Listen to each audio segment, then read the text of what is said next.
Hey guys, welcome back to Starcastic Remarks, and alongside Chris to my right, my name is Ryan Chambers. We are the official Dallas Stars podcast of THPN. As always, thank you to DraftKings Sportsbook for being our sponsor. As always, that promo code is THPN. And if you are watching on YouTube right now or later, if you would hit that like and subscribe button down below, we'd really appreciate that. We're trying to get to 1,000 subscribers by the end of this playoff run. And tonight, everyone, the Dallas Stars get shut out, I would say by Mackenzie Blackwood, but he didn't really do much here in the game tonight. No. By a final score of 4-0. The game was, there's really not much to say anything about this game, Chris, other than, Colorado completely 100% dominated. Yeah, they absolutely dominated the game. The first period was pretty close. I thought Dallas actually had the better of the chances in the first period, honestly. And there was zero execution from the Stars' top players. We're still waiting on a lot of people to wake up. Mikko Rantanen hasn't scored. Wyatt Johnston hasn't scored. Rope Hintz hasn't scored since the first game where he had a power play goal. There is a lot of guys very quiet for the Stars. Same way for the Avs until this game where a lot of people woke up for them. So I think we lost Chris there for a second. That's probably one of my biggest taking points from this game is the fact that top to bottom. Yeah, that is the fact that the Stars' top players have just been absolutely 100% non-existent. And that's the sad thing because we are tied 2-2 with this team that has two superstars on it. And, the Stars are not able to take care of business here tonight. They've played well this entire playoff run until tonight. This was not even close. This was by far their worst game of the playoffs. Just nobody seemed to come to Jake Oettinger's rescue. The shots in the second period were 21-3 when the Stars are down. When the Stars are down 2-0 in the second period, it's just the Avalanche had an extra gear that the Stars didn't. And to be completely honest with you, this is the Colorado Avalanche I expected to see in Game 3, and not necessarily in Game 4. And we got it here tonight. Yeah, they kind of got flipped for sure. But it also seemed like the Stars defense finally hit the wall that we kind of expected them to be at when the series started. Our depth defensemen who were for sure overplaying what they normally do in the first three games, it caught up to them. The amount of really bad passes in their own end was staggering. And it obviously fed their offense. They couldn't get out of the zone. The Avs took advantage, and they pelted Otter, and then they pelted DeSmith in the third period too. So it wasn't even really much of a pushback from the Stars. I like getting in the scrap at the end of the third period there. At least that shows putting up some fight, especially from Wyatt Johnston, who you need to get a little bit more spark. But yeah, Stars got dominated in this game. There's really not much to say about this other than this is kind of what a lot of people expected. And you know what? The Stars were up 2-1 in a series where they don't have their best goal scorer, arguably, and their number one defenseman who has not played for months now. Right. And before we talk about that, let's finish talking about the game. And the one good positive out of this game is the fact that Oettinger was absolutely ridiculous tonight. Like the end of the second period, it probably should have been 5 or 6 or maybe even 7-0 in favor of the Colorado Avalanche. He made some enormous saves on Brock Nelson, on Akil Makar. There was one on Logan O'Connor as well. It's just absolutely ridiculous what what our netminder did for us there in the second period. We actually had a chance to win the game. The people have come back from 3-0 deficits before. And the only reason why it was even remotely possible, like 0.00001 chance, was because Oettinger played so well in the second period. Yeah, his second period was great. I didn't love the first, especially the power play goal he gave up. He did the hard part. He got over. He was in the right spot. and he just didn't make the save. The puck went straight through him. So I don't love that for him, but he made up for it really well in the second period. You're 100% true there. And yeah, there was still legitimately a chance to win the game after that second period, which was insane because of how bad the Stars played and how good the Avalanche played. So yeah, you give him credit there. Hopefully he can bring that into the final 3 games here, because the Stars are going to need him. Everything that I said about the Stars and their keys to the game here tonight, Chris, did not happen. Not even one of them. I talked about, once again, they've got to score first, because you're not going to be able to do it again for a third time in a row, in my personal opinion, giving up the first goal and trying to win the game. They've given up the first goal in every single game in this series, and that's something that has to change, because I'm tired, sure. and I'm sure the Stars are tired of feeling like they have to chase the entire game. And they've done nothing but that, except for 62 seconds or 72 seconds or whatever it was. So I don't know. I just that's something that has to change for me. Is in Game 5, the Dallas Stars have to be able to get the first goal. Yeah, you can't play down the entirety of the series, so that's 100% true. And I thought the Stars had a good chance to score the first goal tonight. I mean, their first chance was setting up Rainen for a one-timer. It's just kind of, he didn't get all of it, and I mean, that was the story of the night for the Stars offense, is like, you set up good chances and then you just whiff them, it feels like. At least in the first period. There wasn't much setting up beyond that. Well, the other thing about it, too, is in this game tonight is that the Stars had their chances. They did. They had their chances to go up early. They had 2 power plays back-to-back in the first period and did absolutely nothing with it. Yeah. And then not only did you not utilize your opportunities in the right way when you're on the road against a team you know is going to be desperate trying to win the game, but you also allow a shorthanded goal, which they haven't done since December. So yeah, and it's arguably and it's also our to best. the guy who's the hottest guy in terms of the point scoring in the series, and Logan O'Connor, who would have had that on their bingo card either. But it's also arguably the Stars' best player so far this series, that just gets beat pretty easily by a depth piece for the Colorado Avalanche. I mean, that was a really, really bad play by Harley, and he has had a good series, but you're getting relied on. You can't have stuff like that happen. That was an awful, awful play. So on that particular play, and I wish we had like still shots of it or something, but do you think he made the right decision in trying to keep the puck in the zone, or should he have backed off and played defense at that point? I mean, he got the puck. It wasn't keeping it in the zone. It got passed to him. He just tried to 180 it and do a backhand pass across the top of the zone. And if you got a guy coming up on you quick like O'Connor, who is extremely fast, obviously, just chip it past him and get it deep and work for the puck down there. He tried to be too cute with the puck, and it was a stupid play, and it cost him. And then also the second goal for I can't even remember who it was. Was it McKinnon who scored the second goal? Yeah. Yep. It was a good play by the Avalanche there, getting that goal set up. But Otter was there, and that's one that when he's there, you kind of wish he would make that save, especially on the second one, and he makes it up for it in the second period. But the other thing about that is you can't give up a goal in the last minute of the period when the shots were mostly even. You probably had chances to get the first goal of the game. You let in a shorthanded goal, and instead of going into the first intermission only down by 1, you are absolutely 100% down by 2 instead, which really sucks. Yeah. I mean, the Stars I think they had more scoring chances in that first period than the Avs did, and they didn't execute on it. And it might be a totally different game if they do. Maybe they have more momentum going into the next period and are able to keep up with the Avalanche's push. You don't know. So I think that's a huge missed opportunity, and that's been the case for the Stars all series. They have not produced enough offense. And then so far through the first 4 games of the series, the Stars, I believe, have 4 goals in even strength time, or in regulation time, excuse me. That is really bad. Not great.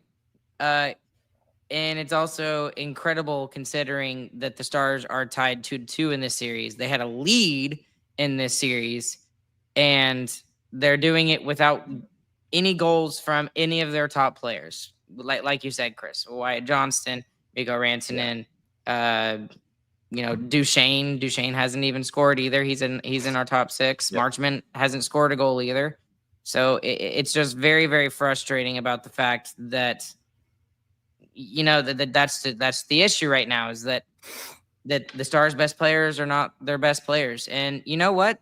That's actually interesting that I just popped into my head while I was saying this. But until today, you could probably say the same thing for the Colorado Avalanche's players as well. They weren't their best players in the first 3 games. They showed up here in the game tonight. Yep, and Landeskog especially, which is just shocking that he's able to adapt so quickly to the NHL game. I mean, it's his second game back, and it feels like he's already improved so much from that first game. So that's incredible for him, and that's dangerous for the Stars. So going into the third period, I was a little bit shocked, to be honest with you, that Pete DeBoer pulls Jake Oettinger and puts in Casey DeSmith. How did you approach that? Was that supposed to be a shot in the arm of the rest of the team? It was just a shock factor. They're just trying to wake his players up, be like, y'all got beat so bad that we're trying to change the goalie. Like, and the other thing is that if the Stars continue to play like that, which they did, leaving Otter in there was not going to do anything. I mean, it was just going to get him shelled. So I don't mind just changing something because of how bad that period was. So I'm glad he did something. It didn't work. It was the wrong button. It was almost, to me, it wasn't even that. It was waving the white flag already at the beginning of the third period when we saw Casey DeSmith in there. That was my personal opinion on how I took that. I think that's unfair to Casey DeSmith. He's been a great goaltender for the Stars. He's more than capable of winning the game for them. So I just think that's unfair to him. It's just frustrating because I understand that they had not played at all to that point in the second period. They did not play at all. They still had a chance in the third period, and that's just the way I took it. Maybe that's again, maybe like you said, it's unfair to Casey DeSmith, but it's just the offense has been non-existent, and it's gotta be better going into Game 5 here in Dallas. So, looking ahead at Game 5. Chris, well, before we go to Game 5, I wanted to ask you: Miro Heiskanen didn't play tonight. He was a major participant in the practice that happened yesterday. If the Stars were down 2-1 in this series, do you think Miro Heiskanen would have played tonight? Yes. And if that's the case, not playing him when you're up 2-1 feels to me like you're not trying to play desperate hockey, which is what we talked about as being one of the Stars' big advantages that they had in the past 2 games, is they were playing more desperate than the Colorado Avalanche were.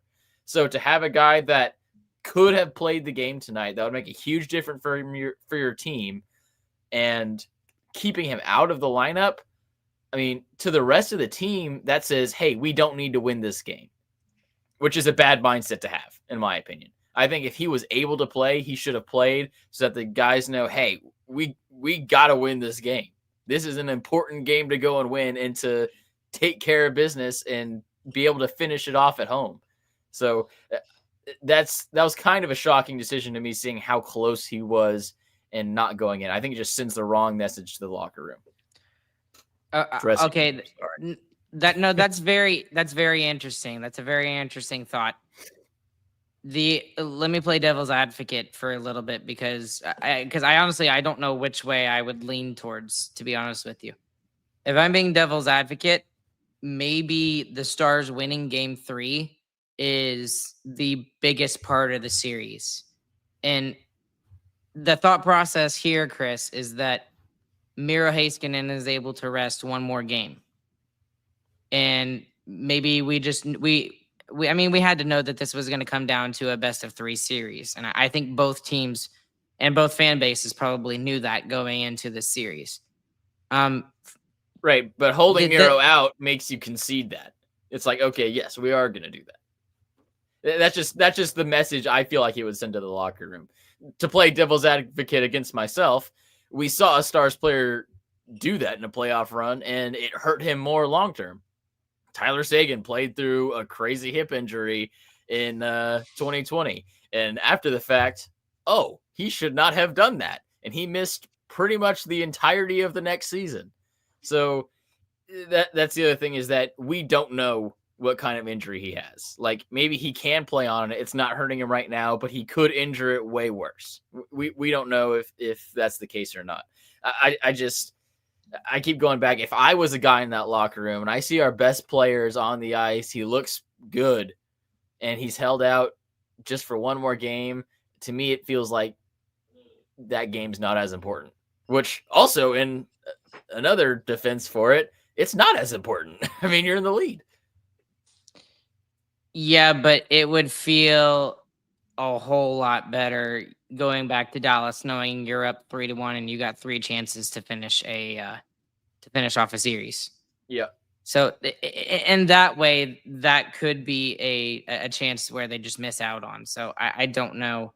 I don't know, and we won't know until the end of the series. So, if it goes to Game 7 and we end up losing, or go to Game 7 and we end up winning, we can look back on this and say that was the turning point in the series, that Miro didn't play Game 4. And if Miro comes in Game 5 and he's playing like gangbusters and lighting up the Stars defense, I mean, then kudos to Pete DeBoer.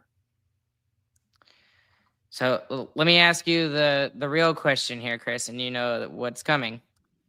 Does Miro Heiskanen play in Game 5? He should. I mean, Game 5 is the most important game whenever the series is tied 2-2. The winner of Game 5 almost always wins the series. So, yeah, he should. I don't see how he doesn't, to be completely honest. If he's able to be a full participant in practice and be close to getting in this game, it would be crazy to hold him out of the next one, I think. It's just, it would be nuts to not play him in Game 5, in my personal opinion, because, and this kind of gets back to the game here tonight. You talked about some of the defensemen not looking their greatest here tonight. One defenseman in particular, and one that I hadn't, said a whole lot of negative things or positive things about, which I guess is a good thing if defensemen are being kind of invisible. Petrovic tonight, like on one particular shift, he had 2 giant turnovers, and it didn't lead to a goal or anything. But man, it's just his game tonight was really, really bad, and he looked flat even during the second period, and to the point where Robert Tiffin even said something about Petrovic in particular looking like he was kind of out of it. And he doesn't normally, and to his credit, he did say, there's probably a lot of other players that are very tired and stuff like that. But he specifically mentioned Petrovic on X. So, okay, let's do this. Let's. Well, I'd like to talk about Petrovic, because that's what I've been blowing the horn on for a while now. And he was kind of sheltered and was able to get away with the passes that he made in the first 3 games. But he passes 2 directions. He only goes up the boards or down the boards. That's the only way he goes. And I mean, every single time he was forechecked, there was a Dallas Star wide open, a little bit off the boards that he could have gotten the puck to. And he just doesn't do that. And he hasn't done that with the Texas Stars. He goes up the boards every single time. He makes the technically correct play all the time, and it leads to turnovers. So this is the Petrovic that I'm used to seeing more in the Texas Stars organization. And I get wanting the size, and I get enjoying the fact that he makes the simple play all the time. Like, what Petrovic's going to give you. I mean, there's not going to be any surprises. Dumba might end up on the other side behind the net at times, yes. But Dumba will also, look up and make a pass every once in a while, which is something that I mean, obviously tonight we didn't see that from Petrovic. And not just to nail on Petrovic, because the other, I guess, depth, or at least should be depth D-men from the Stars tonight were not good either. I mean, Cece and Labushkin and even Lindell at times tonight turning the puck over like crazy. So let me ask you and like speculate a little bit. This is why I think Miro comes in for Game 5, because Yeah, they got for exposed. they got severely exposed, and they've gotten exposed at times in the series. Obviously, I mean that's to be expected. The Stars D core is not, the greatest in terms of Yeah. Stanley Cup contenders, but they've been able to doggy paddle while they've spent more time in the offensive zone, which obviously helps. They didn't do any of that in the second and third period. Nothing, none of that. And even in the first period, when they had their chances, I still think that Colorado had more time in the offensive zone than Dallas did. And that's just my personal opinion. Sure. But the other question is that, like, if Miro doesn't go for Game 5, then do you take Petrovic out and you put Matt Dumba in?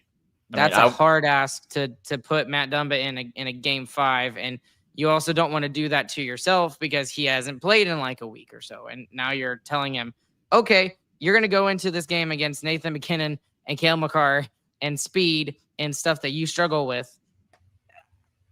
I don't know if that's the right way to do it. I'm kind of talking myself out of it. At first, I was like, yeah, obviously you take Petrovic out and you throw Dumba in, but I don't think doing that would change anything, to be completely honest with you.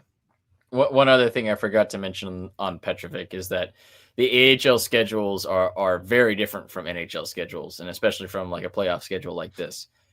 The AHL, you're not playing every other day. You're not playing every 2.3 days or whatever it is technically on the schedule. You're playing on the weekend, and then you might have a full week break. Or maybe every once in a while you'll play on the weekend and have one or two midweek games. There's a lot more spread out time for rest, for practice, for things like that is just different. So it kind of makes sense to me that now that Petrovic has gotten to his fourth game in a row, he starts to look a little bit slower. To answer your question, I would have played Dumba all of the past 4 games. I am not a fan of Petrovic having to play against such a strong forecheck. I get the size. I understand that when he gets hit, the other guy's feeling as much of it, if not more. But his puck moving cannot break the Avs forecheck, I don't think. Okay, so there's lots of things going on in the series and in the game that we could talk about, but the Miro has to play Game 5, right? I mean, I know I keep coming back to this, we but just talked about that. he has to play Game 5, or I don't feel super great about this series moving forward. Ardell here's asking, I'm really glad to hear Ryan is calm. Only because we were up 2-1 before this game. Right.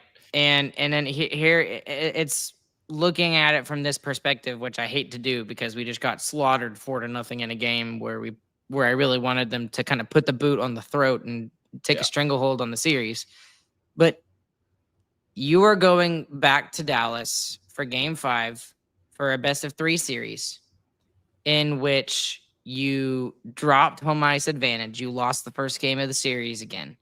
You lost your top goal scorer in the final game of the regular season. He hasn't played a single game in the playoffs.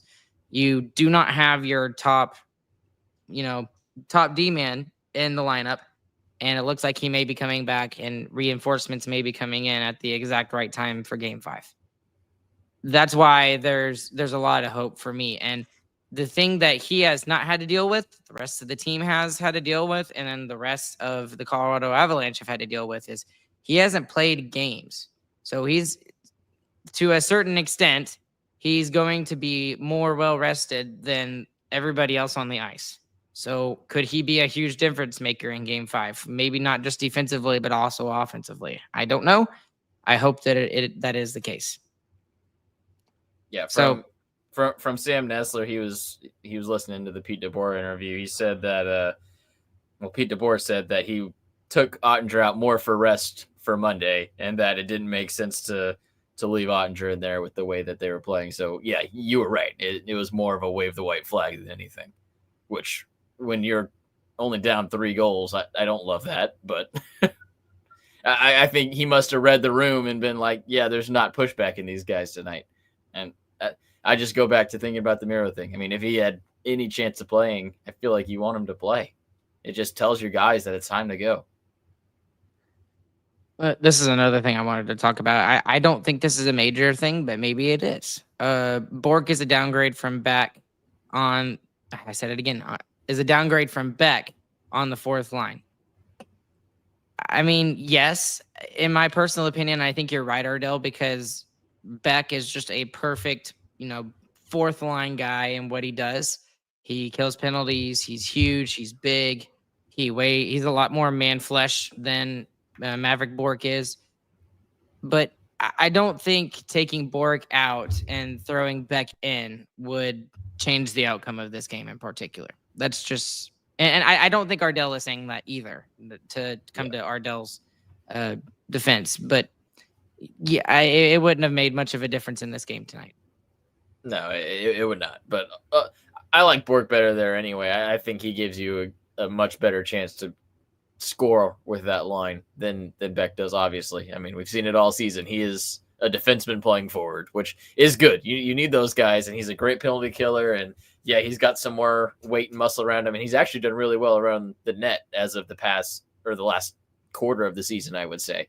But Bork's skill, and also just thinking long term, these games for Bork and his career is going to be big for his development. So getting him comfortable, at least in his first year, I think is a big deal. Okay. I think that's all we've got to cover. I don't think there's anything Power else play sucked. Oh yeah, we do need to talk about that. Well, here's the thing. The first power play was great. I really thought that they had their chances. The they first did power exactly play was just the first period. It was setting up good chances, and it wasn't even just like you're off by a little bit on the execution. It was just full on blowing up on the tape. And it's just, I don't know what that is. I don't know if that's a lack of focus, if that's gripping the stick too tight. I don't know what it is, but I mean, you can't teach execution. I mean, if the coach can put you in the right place, you got to score the goal. And it's exactly right. It's exactly right, 100%. And this is another thing that numerous people are talking about here in the chat was just the whole Mason Marchment thing. A lot of Avalanche people have their number one hated person on the Dallas side, as much as they made. Understandable, honestly. Yes, understandable.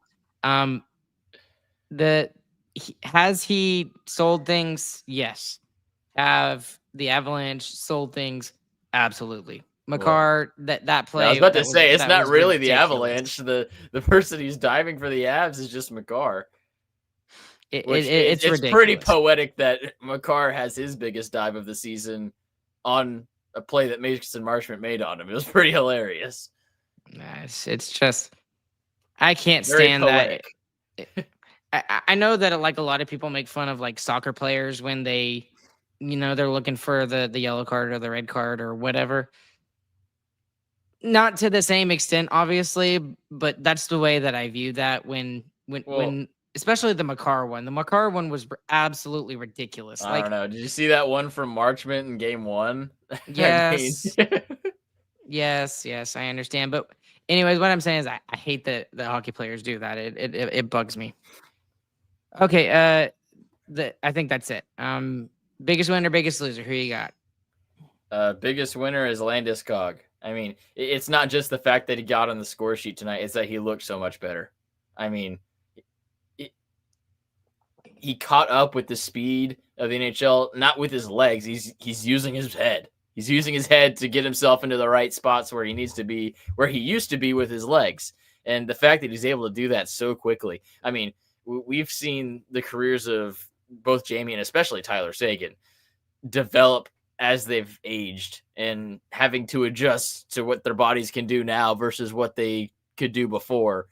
And it took him a while. Jamie Benn had 3 seasons where he was bad. Seguin had a couple seasons where he had to work for everything until a couple of years ago. So the fact that Landeskog looks like he's found something so quick is crazy. Landeskog has been the best player on the ice the past 2 games, and it's Scary Phantom, who is an Avalanche fan. And I don't know about last game. McKinnon was all over the ice in game 3. I mean, he had like 9 shots on goal, and so many expected goals. He was crazy. He was good. He was good, but I tend to agree with Scary Phantom there. I believe that he's been the best player for the Avs the last 2 games. Game 3. I know that was a big talking point for the Avs that Landeskog was the best player in game 3. No stat agreed with that. Tonight, for sure, he was the Avs best player for sure. But I just don't understand why they were trying to make that a thing in game 3. I know he just came back that game, but we don't have to say he was fantastic in game 3. Excuse me, not an Avs fan. Laugh out loud. Okay, sorry, Phantom. For who's your biggest loser before I do mine? I'm gonna give it to Wyatt Johnston because his line sucked. He hasn't shown up. He was such a clutch player for the Dallas Stars last year. He's got to show up in this series. I give a little bit more leeway for Mikko Rantanen because he's being focused by this team. He has moved around for the first time in his career. He's learning an all-new system, hasn't been able to find chemistry. Wyatt Johnston is on the line, the exact same line he was with last year when he led the team in power and playoff goals. There's no excuse. He's not getting circled in the same way that Rantanen is. He has space. He has good matchups, and he's not getting it done. That line's not getting it done. They got to get going. For my biggest winner tonight, I'll give it to I'll be homerish just because I can be. Obviously, this is a Stars podcast. So Jake Oettinger gets my biggest winner tonight because he was the only Dallas Stars player that actually showed up in the game here tonight. You missed Ardell's. He said he gave us $2.99. Thank you, Ardell. You're my favorite, and I love you on a deep, intimate level. He said Stars in 6, and he said that to you specifically because I guess he thinks you're a downer. Well, I did say Stars in 5, so obviously that prediction is not coming true. But I did my biggest winner. My biggest loser, for me, it's got to be the top 6. That our top players are not showing up, and it's not every top player, but Jamie Benn has scored a goal, Tyler Seguin has scored a goal, and Harley has scored a goal, and the people who haven't: Mikko Rantanen, Wyatt Johnston, Matt Duchene, Mason Marchment. I mean, and we've even relied upon goals by Evgeny Dodonov to get us to overtime. Our game 2 winner was from Colin Blackwell, a 4th line guy who wasn't even dressed in game 1. If we are gonna win in 6, like Ardell says, those top players have to show up for the Dallas Stars in game 5 and in game 6. So those are my biggest winner or biggest losers tonight, Chris. So, okay. Anything else tonight, Chris, that you got for us? Wash your hands. New series, 3-game series starting in Dallas. Get it done. Thank you guys so much for following along with us live. There's even more of you that are listening afterwards. We appreciate you guys as always. Again, please click like and subscribe if you're watching on YouTube, and make sure you hit that notification bell so that you never miss an episode of Starcastic Remarks. If you're listening on the audio side, please make sure you hit a 5-star review for us. We'd really appreciate that. StarcasticRemarks.com is the website. StarcasticRemarksShop.com is the merch store. If you want to join us and be a member of the WCC, the Who Cares Club, link is in the description below. And it's for $5 a month to basically help us keep the lights here on for Sarcastic Remarks. It's a lot of gas money for me too when I go to the games. So anyways, guys, once again, alongside Chris, my name's Ryan. We will catch you guys on the flip side, and we will be back with you guys for game 5 back here in Dallas. And we hope for a much better outcome as it's become a best of 3 series. Have a good night, everybody.